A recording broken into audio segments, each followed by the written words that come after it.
Hello everyone, నేను Sharada. Welcome back to Sharada channel. ఈరోజు ఈ వ్లాగ్ ఒక పెళ్ళి వ్లాగ్ అండి. పెళ్ళి అంటే మా రిలేటివ్స్ది, మా దగ్గర వాళ్ళది, వాళ్ళ ఇంట్లో పెళ్ళి అనమాట, వాళ్ళ అమ్మాయిది. మా అత్తయ్య గారు మా హస్బెండ్ కళ్ళజోడు ఎలా పెట్టుకోవాలి, ఎలా తీయాలి అనేది మాట్లాడుకుంటున్నారు. అక్కడ జరిగే కొన్ని తంతులని, కొన్ని ముఖ్యమైన ఘట్టాలని మీకు నేను ఈ వీడియోలో చూపిస్తాను. పెళ్ళి అంటే కొన్ని ముఖ్యమైన ఘట్టాలు ఉండి తీరాలండి. అవి ఉంటాయి, అవి పద్ధతులు కూడా. ఆ పద్ధతిని ఖచ్చితంగా పాటించాలి. దీన్ని మేము ఎదురు సన్నాహం అంటాము, కొంతమంది ఎదుర్కోలని కూడా అంటారు. ఈ ఎదురు సన్నాహంలో మగపెళ్లి వారిని కూర్చోబెట్టి వాళ్ళకి బొట్టు, గంధం అన్నీ ఇచ్చి పానకం ఇస్తామన్నమాట. వాళ్ళకి మొత్తం అన్నీ మేము సపర్యలు చేస్తామన్నమాట. వాళ్ళకి అందరికీ ఎంతమంది అయితే కూర్చుంటారో వాళ్ళందరికీ మేము ఇవ్వవలసినవి తాంబూలంతో సహా అన్నీ ఇస్తాము మగపెళ్లి వారికి. మళ్ళీ వాళ్ళు అదేవిధంగా మమ్మల్ని, అంటే ఆడపెళ్లి వాళ్ళం, మేము ఆడపెళ్లి వాళ్ళ తరపున వెళ్ళామండి, అందుకని మేము ఆడపెళ్లి వాళ్ళం అంటున్నాను. మమ్మల్ని ఆడపెళ్లి వాళ్ళని కూర్చోబెట్టి వాళ్ళు కూడా మాకు కూడా సేమ్ అలాగే ఇస్తారనమాట. పసుపు బొట్టు అన్నీ ఇచ్చి మాకు కూడా పానకం ఇస్తారు. ఇది తగువు అంటారండి మాకు. దీన్ని తగువు అంటే లడ్డు, అరిసె, సున్నుండ, అన్ని అటుకులు, పసుపు, కుంకం, సున్నిపిండి అన్నీ కలిపి అత్తగారిని, ఆడబడుచుల్ని కూర్చోబెట్టి ఇస్తారనమాట. ఇలా మా పెళ్ళిలో తంతు అనమాట ఇది. ఈ పానకం ఇవ్వడంలో ముఖ్య ఉద్దేశం ఏంటంటే నోరు తీపి చేసుకోవడం అన్నమాట. మగపెళ్లి వాళ్ళు, ఆడపెళ్లి వాళ్ళు ఈ ఎదురు సన్నాహాల్లోనే పెళ్లి కూతురు శుభలేఖ, పెళ్లి కొడుకు శుభలేఖ చదువుతారండి. సమయము, ముహూర్తం, టైము అవన్నీ కూడా, శుభముహూర్తాలు ఎప్పుడు, ఏంటి శుభముహూర్తం ఎప్పుడుంది, ఏ టైంలో ఉంది, మగపెళ్లి వారి శుభలేఖ తీసుకుని ఆడపెళ్లి వారి శుభలేఖ తీసుకుని రెండు కలిపి చదువుతారనమాట. అక్కడ అది పంతులు గారితో చదువుతారనమాట. అందరూ వినాలన్నమాట దాన్ని.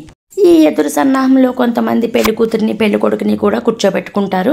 మాకైతే అలవాటు లేదు, అందుకని మా వాళ్ళల్లో కూర్చోబెట్టమన్నమాట. పెళ్లి కొడుకుని ఒక్కడనే కూర్చోబెడతారు. వాళ్ళైతే ఇప్పుడు మాకు మగపెళ్లి వారు అయితే పెళ్లి కొడుకుని కూడా కూర్చోబెట్టలేదు. అటు ఆడపెళ్లివారు, ఇటు మగపెళ్లివారు ఇద్దరు కూర్చుండగా ఆ శుభలేఖ చదువుతారు.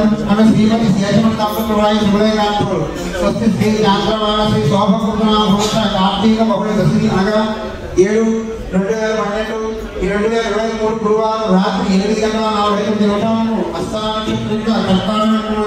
మా కనిష్ట కుమారుడు వరుడు తెలిసి వేంకట సత్య శివకుమారుడు తూర్పు గోదావరి జిల్లా రాజమండ్రి కొమ్మూరు గ్రామ వాస్తవ్యుడైన బ్రహ్మశ్రీ త్యాగంటి వెంకట అద్భుత రామ సుబ్రహ్మణ్య దంపతులు, శ్యామల దంపతులైన కనిష్ట కుమార్తెను చిరంజీవి లక్ష్మీ సౌభాగ్యవతి లలిత శైలుషను ఇచ్చి వివాహం జరిపించడానికి ధైర్యులు పెద్దలు. పెళ్లి ఎక్కడ, సుముహూర్తం ఎప్పుడు, ఏ కళ్యాణ మండపం, అవన్నీ కూడా ఈ శుభలేఖలో సేమ్ శుభలేఖ ఎలా ఉందో అలాగే చదువుతారనమాట. ఇవి అనేక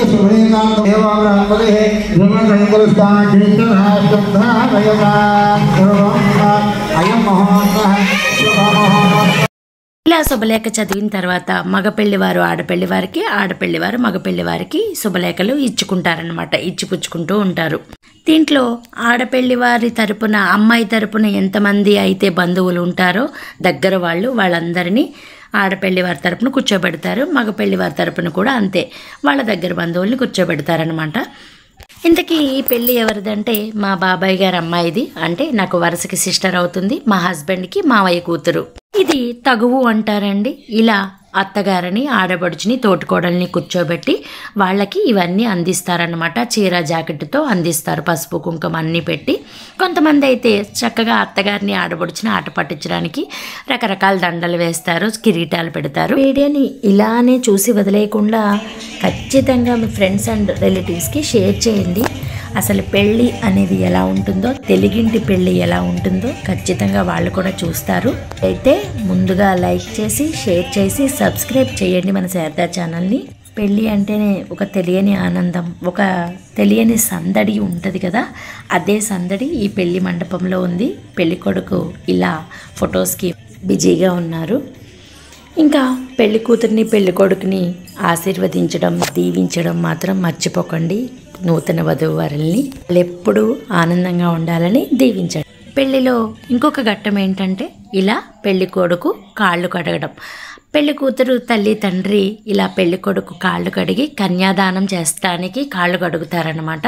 ఇది ఒక ముఖ్యమైన ఘట్టం అనమాట. ఈ కాళ్ళు కడిగిన నీళ్లు తలపై చల్లుకోవాలి అత్తగారు మామగారు.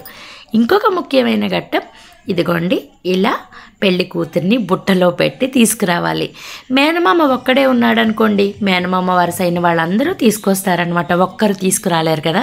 ఆ బుట్టలో కూర్చున్న అమ్మాయి మాత్రం పడేస్తారేమో అని భయపడుతూనే ఉంటుంది.